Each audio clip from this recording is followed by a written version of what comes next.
வணக்கம். நியூஸ் 18 தமிழ்நாடு வழங்கும் உரிமை குரல் நிகழ்ச்சிக்காக உங்கள் பிரியா ஏழுமலை.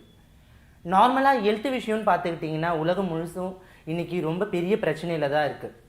முக்கியமாக திருநூறு சமுதாயத்தில் மெடிக்கல் விஷயம் கிடைக்கிறதுன்றது ஒரு பெரிய அத்தியாவசிய ஒரு விஷயமாக இருந்தாலும் அது கிடைக்கிறதில்ல. அது கிடைச்சாலும் அதில் என்னென்ன சவால்கள் இருக்குது, என்னென்ன பிரச்சனைகள் இருக்குன்றதை தான் இன்றைக்கி உரிமை குரல் நிகழ்ச்சியில் விவாதிக்க போகிறோம்.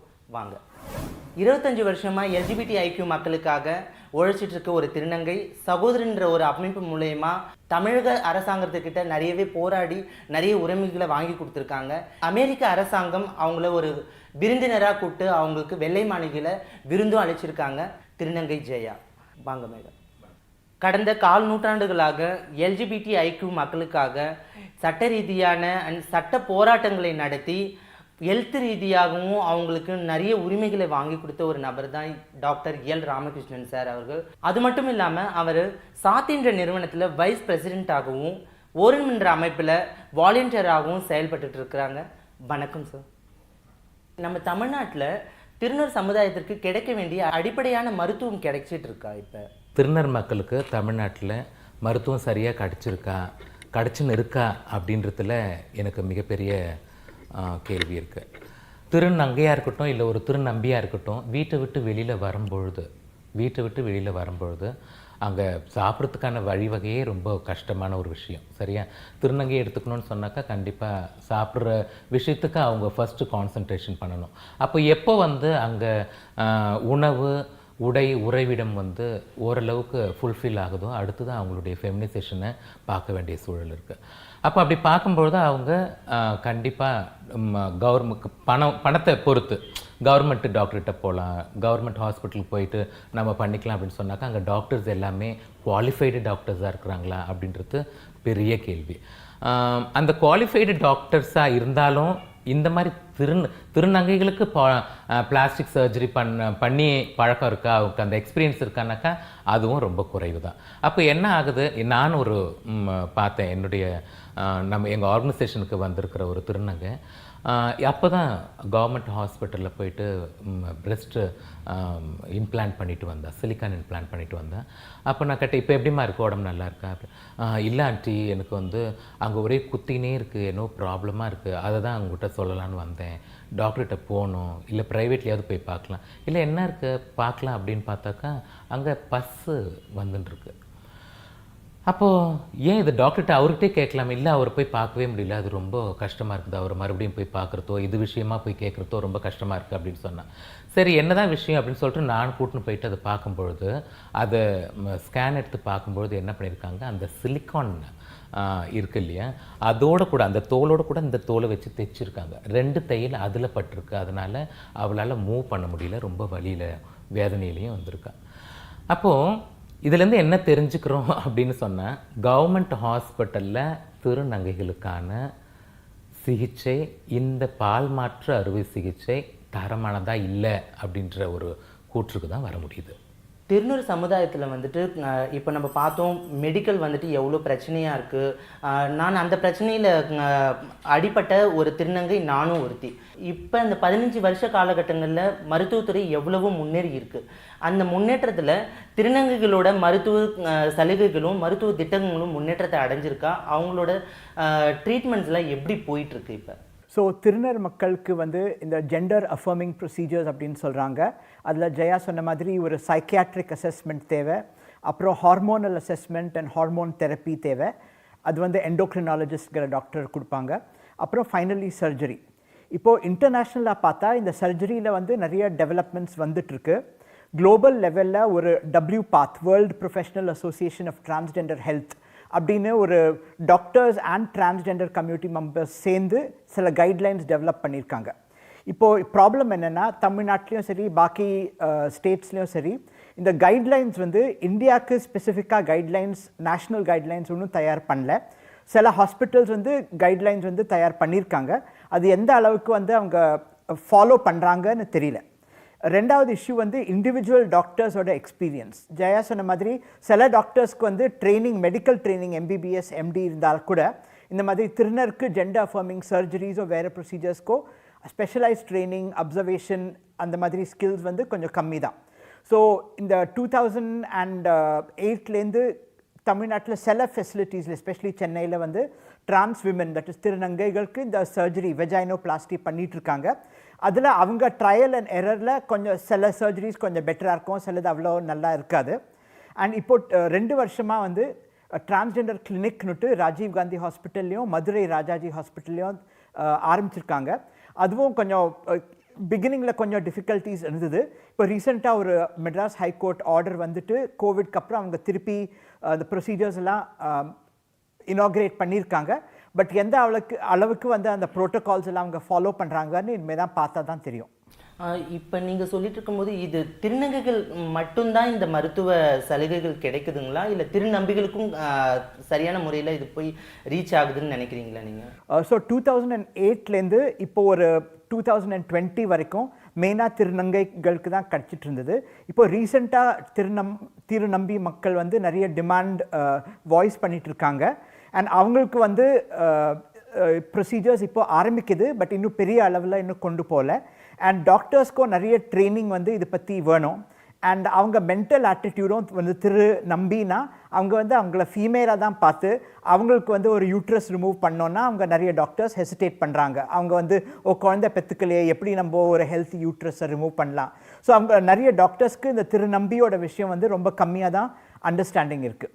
ஸோ டெஃபினெட்லி திருநம்பிக்கும் இந்த மாதிரி ப்ரொசீஜர்ஸ்லாம் வரணும். பட் தமிழ்நாட்டில் ஹிஸ்டாரிக்கலாக 2008லேருந்து மெயினாக திருநங்கை மக்களுக்கு தான் ப்ரொசீஜர்ஸ் இருந்துகிட்ருக்கு. சாரும் நீங்கள் சொல்கிறத வச்சு பார்த்தீங்கன்னா நிறைய சிக்கல்கள் இருக்குன்னு நல்லாவே தெரிய வருது. ஆனாலும் இதை எப்படி அவங்க ஃபேஸ் பண்ணுறாங்க? ரொம்ப ரொம்ப சரியான கேள்வி, அவசியமான கேள்வியும் கூட. நாம் வந்து பால் மாற்று அறுவை சிகிச்சை பற்றி பேசும்பொழுது, குறிப்பாக ஃபெமினைசேஷன் மேஸ்குலைசேஷன் பற்றி பேசும்பொழுது ஒரு திருநங்கை எடுத்துப்போம். ஃபஸ்ட்டு திருநங்கை எடுத்துப்போம்.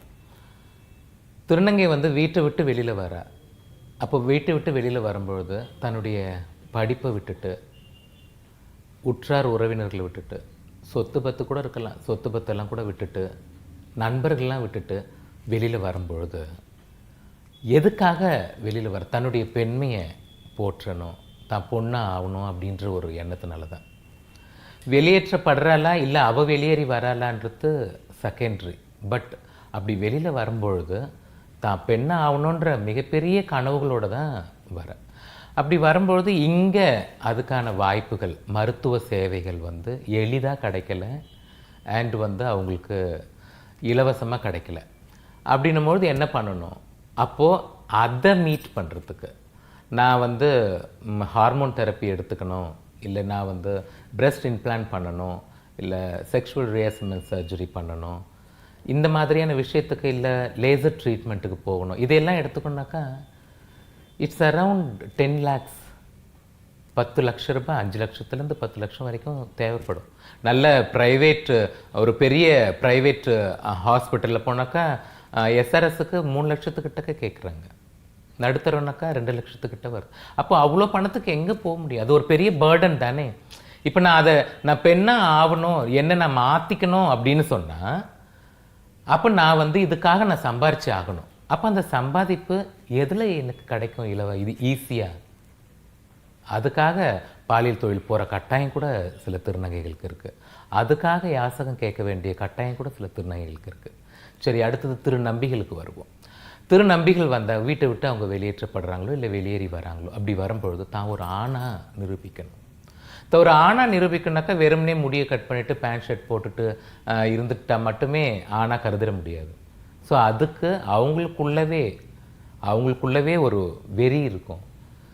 நான் வந்து ஒரு பெண்ணுக்குரிய அடையாளத்தோடு இருக்கக்கூடாது, அது உடல் உறுப்புகளில் உள் உறுப்புகள் கூட அப்படி இருக்கக்கூடாது அப்படின்றதுல ரொம்ப கான்சன்ட்ரேட் பண்ணுவாங்க.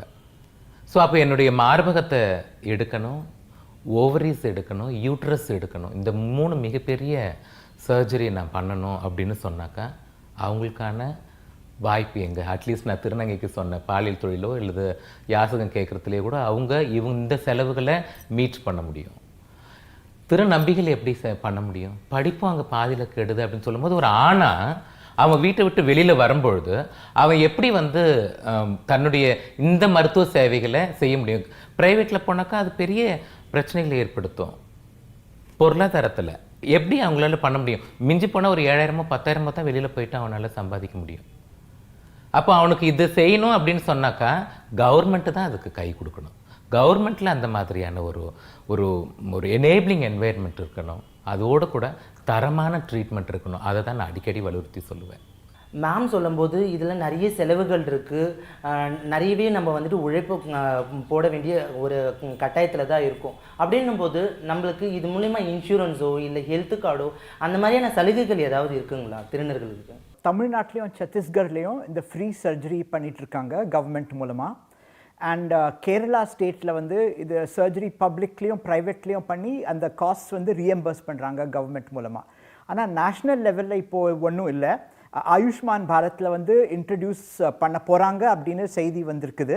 அது வந்தால் அது ரொம்ப நல்லது. பட் சர்ஜரி மாத்திரம் வந்து கவர் பண்ணக்கூடாது. அந்த ஹார்மோன் தெரப்பி, அந்த சைக்கியாட்ரிஸ்ட் இவாலுவேஷன், அப்புறம் 3 மாதத்துக்கு ஒரு தடவை இல்லாட்டா 6 மந்த்ஸ்க்கு ஒரு தடவை வந்து லேப் டெஸ்ட்டு எல்லாமே கவர் பண்ணணும். இப்போ வந்து அது இல்லை. யாராவது வந்து ஒரு ப்ரைவேட் கம்பெனியில் ஒர்க் பண்ணால் அவங்களோட ஹெல்த் இன்சூரன்ஸில் சில கம்பெனிஸில் வந்து இந்த ஜெண்டர் அஃபர்மேஷன் சர்ஜரி கவர் பண்ணுறாங்க. பட் மெஜாரிட்டி ஆஃப் திருநர் மக்களுக்கு கண்ட்ரியில் பார்த்தா அப்படி ஒன்றும் இல்லை. ஓகே சார், நீங்கள் இப்போ சொல்லிகிட்டு இருக்கும்போது ஹார்மோன்ற ஒரு விஷயம் முக்கியமான ஒரு விஷயமா இருக்குது திருநர் சமுதாயத்தில். அப்படின்னும் போது நிறைய பேருக்கு வந்துட்டு ஹார்மோன் தெரப்பியை பற்றின விஷயமே ஒரு புரிதலே இல்லாமல் தான் இருக்குது. இப்போ அந்த ஹார்மோன் தெரப்பியை எங்கே எடுத்துக்கணும், அதுக்கு உண்டான விஷயங்கள் கரெக்டான முறையில் வந்து ரீச் ஆகுதா திருநர் மக்களுக்கு? ஹார்மோன் தெரப்பி வந்து திருநர் மக்களுக்கு அவ்வளோ காம்ப்ளிகேட்டட் கிடையாது. ஒரு ஸ்பெஷலிஸ்ட் எண்டோக்ரினாலஜிஸ்ட் தான் பண்ணணும் அப்படின்னு கிடையாது. ஒரு ஜென்ரல் டாக்டர் ஃபிசிஷியன் கூட ட்ரைனிங்கோட அதை பண்ணலாம். பட் நிறைய பேர் வந்து இந்த ப்ரொசீஜர் எல்லாம் போகிறதுக்கு காஸ்ட்டுக்கும் வேறு ரீசன்ஸ்க்கும் தயங்குறாங்க. அவங்க வந்து ஒரு ஃப்ரெண்ட் வந்து எஸ்ட்ரோஜன் எடுத்துனாங்க, அவங்களுக்கு வந்து பிரெஸ்ட் டெவலப் ஆச்சுன்னுட்டு அவங்க வந்து ப்ரிஸ்கிரிப்ஷன் இல்லாமையே போயிட்டு ஃபார்மசிஸில் வந்து இந்த பில்லெல்லாம் வாங்கி சாப்பிட்றாங்க. அது வந்து நல்லதில்லை. அதில் கொஞ்சம் சைடு எஃபெக்ட்ஸ் வர சான்ஸ் இருக்குது. ஸோ ப்ராப்பராக அவங்க லேப் டெஸ்ட் பண்ணிவிட்டு ஒரு டாக்டர் மூலமாக ப்ரிஸ்கிரைப் பண்ணி அவங்க எடுத்துட்டா தான் பெட்ரு. ரோகிணி நமக்கான ஒரு மெசேஜ் அமைச்சிருக்காங்க, வாங்க பார்க்கலாம். பிறப்புக்கும் எல்லா உயிருக்கும் அப்படின்னு தான் நம்ம பேசிக்கிட்டு இருக்கோம். ஆனா நம்ம சமூகம் அப்படித்தான் இருக்கா, எல்லாருக்குமான சமூகமா தான் இருக்கா அப்படின்னு கேள்வி கேட்டோம்னா அது இல்லை அப்படின்னு தான் சொல்லணும்.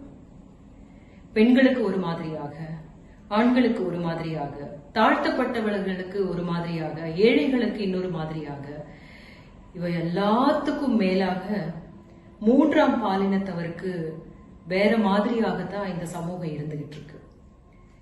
ஒரு திரைப்படத்தின் மூலமாகவோ இல்ல சமூகத்தில் செயல்பட்டு கொண்டிருக்கும் அனைத்து தளங்களிலும் 3ஆம் பாலினத்தவரை எப்படி பார்த்துக்கிட்டு இருக்கோம் அப்படின்றது நம்ம வெட்கப்பட வேண்டிய ஒரு நிலையில தான் இருக்கும். இது இயற்கையான ஒரு பிறப்பு. இதை அவர்கள் வேண்டுமென்றே தேர்ந்தெடுத்த ஒரு பாதை அல்ல. அப்படி ஒரு பிறவி, அந்த பிறவியினால் எப்படிப்பட்ட அவமானங்களையும் துக்கங்களையும் ஒதுக்குதல்களையும் அவங்க தாங்க வேண்டி இருக்குன்னு யோசிச்சு பார்க்கும்போது, கேள்விப்படும் போதெல்லாம் மனம் உடைந்து போகிறது. இப்போ நீங்கள் சொல்லும்போது 5லிருந்து 10 லட்சம் வரையிலும் செலவாகும்னு சொன்னீங்க. ஆனால் எல்லா திருநர் மக்களாலையும் அவ்வளோ வந்துட்டு செலவு செய்ய முடியாது. இருந்தாலும் அவங்க வேறு என்ன வழிமுறைகளை நாடுறாங்க, அவங்களுக்கு எந்த மாதிரியான வழியில் அவங்களுக்கு சிகிச்சைகள் கிடைக்குது? நல்லா ப்ராப்பராக பண்ணுற ப்ரைவேட் ஹாஸ்பிட்டலுக்கு போவாங்க அப்படின்னு பார்த்தாக்கா அங்கே நிறைய காசு இல்லை இல்லையா. அதனால் வந்து போலி டாக்டர்கள்கிட்ட ஒருத்தர் சொல்லி இன்னொருத்தர் மூலியமாக போயிட்டு ட்ரீட்மெண்ட் எடுத்துக்குவாங்க. அதுக்காக தான் சகோதரன் ஆர்கனைசேஷனில் ஒரு டிரான்ஸ்ஃபார்ம் ஹெல்த் ப்ராஜெக்ட் அப்படின்றத சாத்திய அமைப்போடு சேர்ந்து நம்ம ஒரு பைலட் ப்ராஜெக்டாக நம்ம பண்ணினோம். அதோட முக்கிய நோக்கம் என்னென்னா, ஃபெமினைசேஷன் ப்ராசஸ்ஸை பண்ணும்பொழுது எந்த மாதிரியான பக்க விளைவுகளோ அல்லது உயிரிழப்புகளோ ஏற்பட்டுடக்கூடாதுன்ட்டு. ஸோ மக்கள்கிட்ட போயிட்டு, எங்கள் மக்கள்கிட்ட போய் பார்த்து அவங்களுடைய தேவைகள் என்ன அப்படின்றத பார்த்து அவங்கள அந்த குறிப்பிட்ட டாக்டரோட கனெக்ட் பண்ணுறது தான் எங்களுடைய மிக முக்கியமான வேலை. இங்கே மக்களுடைய தேவைகளை தெரிஞ்சுக்கணும். அப்போ தேவைகளுக்கு ஏற்ற மாதிரி யாரெல்லாம் இந்த ப்ராசஸில் இருக்காங்களோ, இந்த டிரான்சிஷன் ப்ராசஸில், அந்த ஆப்ரேஷன் விஷயங்களில், அந்த மருத்துவத்தில் இருக்கிறாங்களோ, ஃபார் எக்ஸாம்பிள் நான் ஏற்கனவே சொன்ன மாதிரி சைக்காட்ரிக்கு அண்ட் எண்டோக்ரைனாலஜிஸ்ட்டு, பிளாஸ்டிக் சர்ஜன், டெர்மட்டாலஜிஸ்ட், இவங்க எல்லாருமே அவங்களெல்லாம் போய் பார்க்கணும். அதில் எங்கள் மக்களுக்கு ரொம்ப ஃப்ரெண்ட்லியாக ரொம்ப சப்போர்ட்டிவாக இருக்கிற டாக்டர்ஸை நாங்கள் வந்து ஐடென்டிஃபை பண்ணணும். அதுக்கப்புறமா அவங்கக்கிட்ட எங்கள் மக்களுடைய தேவைகள் கூட்டிட்டு போய் அவங்கள அங்கே கனெக்ட் பண்ணி விடணும். அங்கே முக்கியமாக நாங்கள் பேசுறது என்ன அப்படின்னு சொன்னாக்கா, ப்ரைவேட்டில் கொஞ்சம் காசு கம்மி பண்ணுங்களேன், நீங்கள் கேட்குறதுலேருந்து கொஞ்சம் பண்ணுங்கள், அப்போ நாங்கள் நிறைய பேர் தேவைகள் இருக்கிறவங்கள நாங்கள் உங்ககிட்ட கொண்டு வருவோம், உங்களுக்கும் அது இதுவாக இருக்கும் அப்படின்ட்டு தான். பட் இது எல்லா நேரத்துலையுமே ப்ரைவேட்டையே நம்பி இருக்கிறதும் அது முடியாத காரியம் இல்லையா. அதனால் கவர்மெண்ட்லேயும் அதே மாதிரி போய் பேசுவோம். அங்கே கவர்மெண்ட்டில் பேசும்பொழுது தரமான சிகிச்சை கொடுக்கறதுல முக்கியத்துவத்தை ஏற்படுத்துங்க அப்படின்னு சொல்லிட்டு அங்கே இருக்கிற டாக்டர்ஸ்க்கு எல்லாம் சென்சிட்டைசேஷன் ப்ரோக்ராம்ஸ் பண்ணுவோம். Not only doctors, paramedical staff யாரெல்லாம் அங்கே இருக்கிறாங்க, ஆயமாக இருக்கட்டும், வார்ட் பாயாக இருக்கட்டும், அவங்களுக்கெல்லாமே அந்த ஸ்டிக்மா டிஸ்கிரிமினேஷனை பற்றியும் எங்கள் மக்களுடைய தேவைகள் பற்றியும் எதுக்காக வராங்க, அவங்கள நீங்கள் நல்ல கண்ணோட்டத்தோடு பார்க்க வேண்டிய அவசியம் என்ன அப்படின்றத பற்றி அவங்களுக்கு நம்ம எடுத்து சொல்லுவோம். அப்போது நிறைய பிரச்சனை, யூரினே வரல, இது ரொம்பிடுச்சு, வெறியவே வரல, கண்ணெல்லாம் இருண்டு ரொம்ப கஷ்டத்தோடு வருவாங்க அந்த இமாஸ்குலேஷன் பண்ணிவிட்டு. அப்போ அது கூட்டு போனாக்கா அந்த கிராம்பு அதெல்லாம் வச்சு யூரின் வர வைக்கிறதுக்கு ரொம்ப ரொம்ப கஷ்டப்படுவாங்க. அதெல்லாம் சொல்லி மாளாது. இந்த மாதிரி ஆகிறதுக்கான காரணம் என்ன அப்படின்னாக்கா, நாம் ப்ராப்பரான வேலை அதை சந்திக்கலை அப்படின்றது தான் அர்த்தம். திருநம்பி விஷயத்தில் எடுத்துட்டோம் அப்படின்னு சொன்னாக்கா என்ன மாதிரியான சிகிச்சையெல்லாம் இருந்துகிட்ருக்கு, அவங்க எப்படி அதை இப்போதைக்கு அவங்க ஃபேஸ் பண்ணிட்டுருக்காங்க அப்படின்னாக்கா, ஒரு திருநம்பியை பொறுத்த வரைக்கும் வீட்டை விட்டு வரும்பொழுது இல்லை வீட்டிலேயே கூட இருக்கும் பொழுதே கூட தன்னை ஆணாக காட்டிக்கணும் அப்படின்றதுக்காக தன்னுடைய மார்பகங்கள் தெரியக்கூடாது, பளிச்சுன்னு தெரியக்கூடாது, பெண்ணு அடையாளம் இருக்கக்கூடாது அப்படின்றதுக்காக மார்பகத்தை ரொம்ப ஸ்ட்ராங்காக அழுத்தி ஒரு பெல்ட் மாதிரி போட்டு அது மேலே ஒரு டிஷர்ட் போட்டு அதுக்கு மேலே ஒரு ஷர்ட் போட்டு தன்னை ஆணாக காட்டிக்கிறதுல ரொம்ப மெனக்கிடுவாங்க. அப்போ அதை பார்த்தோன்னாக்கா அது தொடர்ந்து ஒவ்வொரு நாளும் அந்த மாதிரி அழுத்தி அழுத்தி அது பெல்ட்டு போடும்பொழுது ஆர்த்தோபெடிக் ப்ராப்ளம்ஸ் அவங்களுக்கு வருது. அது எலும்பு சம்பந்தமான பிரச்சனைகளை அவங்க தொடர்ந்து சந்திச்சுட்டு இருக்கிறாங்க. ஸோ இதெல்லாம் மாறணும் அப்படின்னு சொன்னாக்கா ரொம்ப அருமையான தரமான மருத்துவம் அரசு மருத்துவமனைகளில் கிடைக்கணும் அப்படின்றத நான் ரொம்ப தெளிவாக பதிவு செய்கிறேங்க. திருநங்கைகளுக்கு மருத்துவ பிரச்சனைகள் இவ்வளோ நிறையவே இருக்குது. ஆனால் இதில் எல்ஜிபிடி ஐக்யூ மக்கள், அதாவது டி மக்களை பற்றி தான் நம்ம இவ்வளோ நேரம் நம்ம பேசிகிட்டு இருந்தோம். LGBTIQA மக்களை பற்றியும் நம்ம நிறைய பேருக்கு தெரியணும். ஏன்னா வந்துட்டு இவ்வளோ நாள் திருநர் மக்களை பற்றி மட்டும்தான் தெரிஞ்சிட்டு இருக்காங்க மக்கள். அதனால் LGBTIQ மக்களை பற்றியும் அவங்க மக்களுக்கு தெரியப்படுத்தணுன்றது ஒரு நல்ல விஷயம். அவங்கள பற்றி நீங்கள் சொல்லணும். திருநர் மக்களோட விஷயம் வந்து பாலின அடையாளம். ஒரு பர்சன் வந்து ஒரு நபர் வந்து ஒரு ஃபீமேலாக பிறந்து பட் அவங்களோட பாலின அடையாளம் வந்து மேலாக ஃபீல் பண்ணுறாங்க, அவங்க தான் திருநம்பி. அதே மாதிரி மேலாக பிறந்து அவங்களோட ஜெண்டர் ஐடென்டிட்டி பாலின அடையாளம் வந்து ஃபீமேலாக இல்லாட்டா மூன்றாம் பாலினமாக ஃபீல் பண்ணுறவங்க வந்து திருநங்கை. இதெல்லாம் வந்து பாலின அடையாளம் பொறுத்த விஷயம். அப்பார்ட் ஃப்ரம் திஸ் பால் ஈர்ப்பு. ஸோ யூஸ்வலாக நம்ம சொல்கிறோம் எதிர்பால் ஈர்ப்பு இல்லாட்டா ஹெட்ரோசெக்ஷுவல், அதான் மெஜாரிட்டி ஆஃப் பாப்புலேஷன், ஒரு 90 to 92% இருக்காங்க. இது தவிர வந்து சமபால் ஈர்ப்பு இல்லாட்டா தன்பால் ஈர்ப்பு ஹோமோசெக்ஷுவல், அதுலேயே வந்து கே அண்ட் லெஸ்பியன் சொல்கிறோம். இருபால் ஈர்ப்பு, பலபால் ஈர்ப்பு, தட் இஸ் பைசெக்ஷுவல் அண்ட் பான்செக்ஷுவல்னு சொல்கிறோம். அண்ட் செக்ஷுவல், இந்த பால் ஈர்ப்பே இல்லாதவங்க வந்து ஏசெக்ஷுவல்னு சொல்கிறோம். இது வந்து பால் ஈர்ப்பு சேர்ந்த விஷயம். ஸோ பால் ஈர்ப்பு சேர்ந்த விஷயம் அப்படின்னு பார்க்குறோங்கன்னா அவங்க வந்து வெளிப்படையாக டிரான்ஸ்ஜெண்டர் மக்கள் மாதிரி விசிபிளாக இருக்க மாட்டாங்க. ஆனால் அந்த இன்விசிபிலிட்டினாலே நிறைய ப்ராப்ளம்ஸ் வரும். ஸோ நிறைய பேர் நினச்சிப்பாங்க, ஓகே இவங்க பார்த்தா ஒரு coat and coat normal man மாதிரி இருக்காரு, ஏன் இவர் வந்து கல்யாணம் வேண்டான்னு சொல்கிறாரு, இல்லாட்டா இங்கே ஒரு நார்மல் தட் இஸ் கொட்டேஷன் மார்க்ஸில் ஒரு ஃபீமேல் மாதிரி இருக்காங்க, ஏன் இவங்க வந்து கல்யாணம் வேண்டான்னு சொல்கிறாங்க. ஸோ ஃபேமிலி அளவுலேயே நிறைய ப்ரெஷர் இருக்கும் அவங்கள வந்து கன்ஃபார்ம் பண்ண வைக்கிறதுக்கு. இதனாலேயே நிறைய மென்டல் ஹெல்த் இஷ்யூஸும் வருது. அண்ட் ஹெல்த் கேர் பொறுத்த வரைக்கும் ஒரு உமன் ஒரு கைனகாலஜிஸ்ட் கிட்ட போனால் அவங்க வந்து நீங்கள் கல்யாணம் ஆயிடுச்சா அப்படின்னு கேட்பாங்க. ஸோ கல்யாணம் ஆயிடுச்சாங்கிற கேள்வியோட என்ன அர்த்தம்னா நீங்கள் செக்ஸ் வச்சுக்கிறீங்களா, ஆணோட செக்ஸ் வச்சுக்கிறீங்களா அப்படிங்கிற அர்த்தம். ஸோ இதில் நிறைய அசம்ஷன்ஸ் இருக்குது. இவங்க வந்து ஆண்களோடு தான் செக்ஸ் வச்சுப்பாங்க, அந்த கல்யாணத்தோட ஃப்ரேம் ஒர்க்குள்ளே தான் செக்ஸ் வச்சுப்பாங்க அப்படிங்கிற அசம்ஷன் நிறைய இருக்குது. ஸோ ஒரு லெஸ்பியன் பொண்ணு, ஒரு பால் ஈர்ப்பாளர் ஒரு பொண்ணு இருந்தால் அவங்க வந்து தன்னோட செக்ஷுவல் இஷ்யூஸ் பற்றி ஒரு கைனகாலஜிஸ்ட் கிட்ட பேசுகிறதுக்கு நிறைய தயங்குவாங்க. ஸோ அவங்களோட இன்விசிபிலிட்டினாலேயே நிறைய சேலஞ்சஸ் ஹெல்த் கேரில் இருக்குது.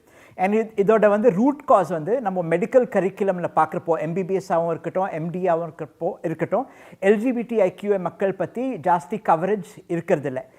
இன்டர்செக்ஸ் பற்றி பேசலாம். அது வந்து இன்டர்செக்ஸ்னால் இடைய பால் உள்ளவர்கள். ஸோ அவங்களோட external body பார்ட்ஸோ internal body பார்ட்ஸோ male and female கிளியராக வந்து டிவிஷன் இருக்காது. மேபி அவங்க எக்ஸ்டர்னல் பார்ட்ஸ் வந்து ஒரு மிக்ஸ்டர், ஒரு பார்த்தா ஒரு பீனஸ் மாதிரி இருக்கலாம், ஆனால் கிளிட்ரஸ் மாதிரி இருக்கலாம். இல்லை அவங்க எக்ஸ்டர்னலாக ஃபுல்லாக ஃபீமேல் மாதிரி இருக்கலாம், ஆனால் அவங்களுக்குள்ள XY குரோமோசோம்ஸ் இருக்கலாம், ஆண்ட்ரோஜன் இன்சென்சிட்டிவிட்டி அந்த மாதிரி சில கண்டிஷன்ஸ் இருக்கலாம். ஸோ இந்த இன்டர்செக்ஸ் சில்ட்ரன் வந்து நிறைய பேர் வந்து பிறந்த டாக்டர்ஸ் வந்து ட்ரெடிஷ்னலாக அந்த பால் உறுப்பை பார்த்து அதை ஒரு ஆப்ரேஷன் பண்ணி ஒரு ஃபுல் மேல் இல்லாட்டா ஒரு ஃபுல் ஃபீமேல் மாதிரி இருக்கிறதுக்கு அவங்க டாக்டர்ஸ் சர்ஜரி பண்ணுவாங்க. திருநங்கைகளுக்கு முன்னாடி ஸ்டேஜ் தான் வந்து கோத்தி அப்படின்னு சொல்லுவாங்க. கோத்தி அப்படின்றது ஆணுடையில் பெண் தன்மையோடு இருக்கிறது. அவங்க தான் பிற்காலத்தில் 80%க்கும் மேலே திருநங்கைகளாக ஆகிறவங்க. கொஞ்சம் ரொம்ப சொற்பமான சதவீதம் பேர் வந்து இன்னும் கோத்தியாகவே வாழ்ந்துட்டுருக்குறாங்க. அது குடும்ப காரணமாக இருக்கலாம், இல்லை வந்து வேறு பொருளாதார காரணங்களாக இருக்கலாம், இல்லை உடல்நல காரணங்களாக இருக்கலாம். அவங்க வந்து தன்னை கோத்தியாகவே வாழ்ந்துட்டுருக்காங்க. பட் சுப்ரீம் கோர்ட்டோட தீர்ப்புப்படி 2014 ஏப்ரல் 15 தீர்ப்புப்படி கோத்திகளும் திருநங்கை மக்கள் தான். நம்ம இவ்வளோ விஷயத்தை பார்க்கும்போது திருநன் மக்களாகட்டும், ஓவரால் LGBTIQA மக்களாகட்டும் மன ரீதியாக ரொம்பவே வந்துட்டு அடிபட்டிருப்பாங்க. அதுக்குண்டான மென்டல் ஹெல்த் எப்படி இருக்குது அவங்களுக்கு, எந்த மாதிரியான வழிமுறையில் அவங்க வந்துட்டு அதை ஃபேஸ் பண்ணுறாங்க? பொதுவாக பார்த்தோம்னாக்கா LGBTIQA+ மக்களுக்கு அதிகப்படியான மென்டல் ஹெல்த்து தேவைப்படுது. காரணம் என்னென்னா, வீட்டை விட்டு வெளியேற்றப்படும் பொழுதோ இல்லை வீட்டில் ரொம்ப வந்து விமர்சனம் பண்ணப்பட பொழுதோ ரொம்ப அதிக அளவுக்கு ஆன்சைட்டி, அதாவது படபடப்பு, மனச்சோர்வு, மனக்கலக்கம், மனச்சிக்கல், இந்த மாதிரியான விஷயத்துக்கு எல்லாத்துக்கும் ஆட்படுறாங்க.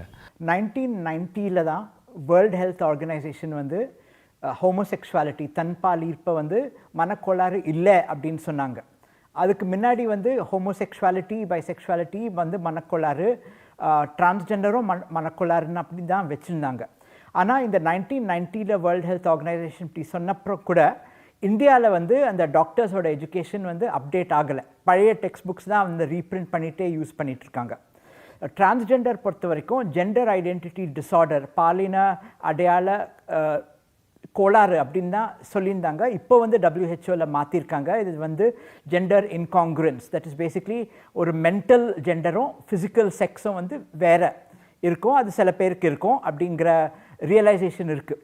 ஆனால் நிறைய பேர் வந்து இந்த LGBTIQA மக்களே அந்த ஓரியன்டேஷன்னாலேயோ ஐடென்டிட்டினாலேயோ அவங்களுக்கு வந்து கோளாறு அப்படின்னு நினச்சிட்ருக்காங்க. அது தப்பு. மோஸ்ட்லி மென்டல் ஹெல்த் ப்ராப்ளம்ஸ் வந்து சொசைட்டியோட ஸ்டிக்மா அண்ட் டிஸ்கிரிமினேஷனால் தான் வருது. இதனால ஜெயா சொன்ன மாதிரி ஆங்ஸைட்டி இருக்குது, டிப்ரெஷன் இருக்குது. நிறைய பேருக்கு வந்து சூசைடல் ஐடியேஷன், சூசைட் பண்ணிக்கிற தாட்ஸு, நிறைய பேர் சூசைட் அட்டெம்ப்டும் பண்ணிகிட்ருக்காங்க அண்ட் சக்ஸஸ்ஃபுல்லாகவும் சூசைட் பண்ணிகிட்ருக்காங்க. நிறைய இந்த மாதிரி சூசைட்ஸ் வந்து மீடியாவில் ரிப்போர்ட் ஆகிறதில்ல. எஸ்பெஷலி கே லெஸ்பியன் மக்கள் வந்து அவங்க ஃபேமிலி ப்ரெஷர்னால, ஃபோர்ஸ்ட் மேரேஜ்னால நிறைய பேர் வந்து சூசைட் ட்ரை பண்ணியிருக்காங்க, சூசைட் பண்ணிகிட்ருக்காங்க. பட் மீடியா வந்து ரிப்போர்ட் பண்ணுறப்போ இது வந்து ஏதோ family problem, marriage related issue. So அவங்களோட ஆக்சுவல் செக்ஷுவாலிட்டி வந்து வெளில வருதில்லை, அங்கே ஃபேமிலிக்கும் அவங்க தெரியறதில்லை, இல்லாட்ட தெரிஞ்சாலும் ஃபேமிலி வந்து அதை பற்றி பேசுகிறதில்ல. ஸோ இந்த மாதிரி மென்டல் ஹெல்த் பற்றி நிறைய வந்து சைலன்ஸ் இருக்குது, இன்விசிபிலிட்டி இருக்குது. இது வந்து நீக்கணும். சூசைட் ஹாட்லைன், கவுன்சிலிங் ஹாட்லைன்ஸ், அதில் இருக்கிற ஸ்டாஃப் எல்லாருக்கும் வந்து LGBTIQA அஃபர்மிங் ட்ரைனிங் கொடுக்கணும். ஸோ அவங்க எல்லாரும் வந்து இந்த ஜெண்டர் ஐடென்டிட்டி, செக்ஷுவல் ஓரியன்டேஷன் பற்றியெல்லாம் அவங்க தெரிஞ்சு வச்சுக்கணும். இது வந்து நிறைய இப்போது நடக்கிறதில்ல கண்ட்ரியில். ஒரு ஆர்கனைசேஷன் வந்து மரிவாலா ஹெல்த் இன்ஸ்டிடியூட்னுட்டு இனிஷியேட்டிவ்னுட்டு பாம்பேயில் வந்து நிறைய கவுன்சிலர்ஸ்க்கு ட்ரைனிங் பண்ணிகிட்ருக்காங்க. இந்த மாதிரி ட்ரைனிங்கும் நிறைய ஸ்கேல் அப் பண்ணோம் கண்ட்ரியில். சார் சொல்கிறது ரொம்ப முற்றிலும் உண்மை. என்னென்னா, இந்த ஹோமோசெக்சுவாலிட்டி பர்சன்ஸை ஹெட்ரோசெக்சுவாலிட்டியாக மாற்றிடுவோம் அப்படின்னு இன்றைக்கும் டாக்டர்ஸ் நிறைய பேர் சுற்றி திரிகிறாங்க. நான் வந்து அது சரி பண்ணிட்டுறோம். நல்ல வசதியான அம்மா அப்பா வந்து யாராச்சும் ஒரு கே மகனையும் இல்லை வந்து லெஸ்பியன் பெண்ணையும் கொண்டு வந்து காட்டினாக்கா நாங்கள் சரி பண்ணுறோம் அப்படின்ற ஒரு நிலை இப்போவும் இருந்துன்னு தான் இருக்குது. அது எப்படி அதை கட்டுப்படுத்த போகிறாங்க கவர்மெண்ட்லன்னு தெரியல. அதையும் இங்கே ஒரு வேண்டுகோளாக வைக்கிறோம். ஸோ இந்த காப்பீடு திட்டம் வந்து அரசினுடைய இந்த காப்பீடு திட்டத்துக்குள்ளே இந்த பால் மாற்று அறுவை சிகிச்சைக்கான எல்லா சிகிச்சைகளும் உட்படுத்தி இருக்கணும் அப்படின்றது தான் எங்களுடைய நீண்ட கால கோரிக்கை. ஏன்னா இந்த இவ்வளோ பெரிய அமௌண்ட்டை சம்பாதிக்கிறதுன்றதே பெரிய விஷயம். இது கவர்மெண்ட்டு சரியாக கொடுத்துட்டாங்க அப்படின்னு சொன்னாக்கா கண்டிப்பாக ஒரு புரட்சி நடக்கும், கண்டிப்பாக ஒரு மிகப்பெரிய மாற்றம் எங்கள் மக்கள் மத்தியில் கிடைக்கும் அப்படின்றது என்னுடைய மிகப்பெரிய நம்பிக்கை. திருநர் சமுதாயத்திற்கு பயனுள்ள வகையில் நீங்கள் ரொம்ப அழகான விஷயங்களை இன்றைக்கி இங்கே பகிர்ந்துட்டுருக்கீங்க. ரொம்பவே சந்தோஷமாக இருக்குது. நன்றி. நியூஸ் 18 தமிழ்நாடு வழங்கும் உரிமைக்குரல் நிகழ்ச்சிக்காக உங்கள் பிரியா ஏழுமலை.